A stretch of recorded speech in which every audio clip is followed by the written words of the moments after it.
Ang magkaibigan na daga at ang layon. Isang araw, natutulog ang mabagsik na leon. Isang daga ang naparaan at siya'y naamoy ng leon kaya't ito'y nagising. Bigla nitong hinuli ang daga. Nagmakaawa sa leon ang daga. Maawa ka sa akin. Huwag mo akong kainin. Sa liit kong ito'y hindi ka mabubusog. Pakawalan mo na ako. Balang araw ay makagaganti rin ako sa iyo. Sa liit mong yan, paano ka makatutulong sa akin? Sagot na patanong ni Leon. Hindi ko alam. Pero nasisiguro ko, makakatulong ako sa iyo, sagot ni daga. Magpasalamat ka at kakakain ko lang. Sige, makaalis ka na, sabi ni Leon. Maraming salamat, sabi ni daga na nagmamadaling umalis.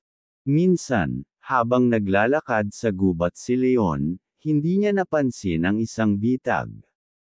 Nakita na lamang niya ang sarili sa loob ng isang lambat. Tulungan ninyo ako, sigaw ni Leon.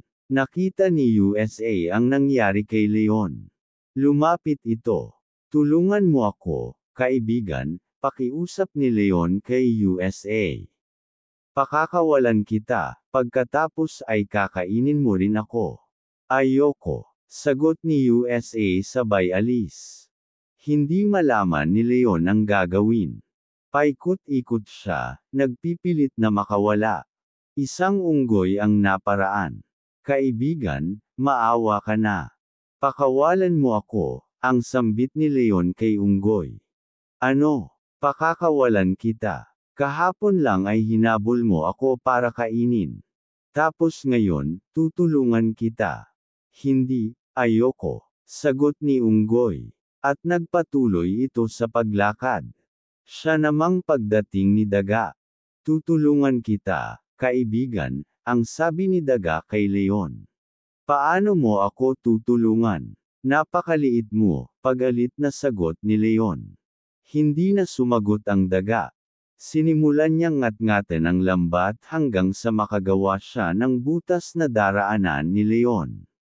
Sa wakas, nakalabas din si Leon. Anong tuwa niya? Maliit ka nga pero malaki ang nagawa mo. Salamat, kaibigan. Makagaganti rin ako sa iyo, sabi ni Leon. Huwag mo nang alalahanin yun. May utang na loob din naman ako sa iyo, sagot ni daga.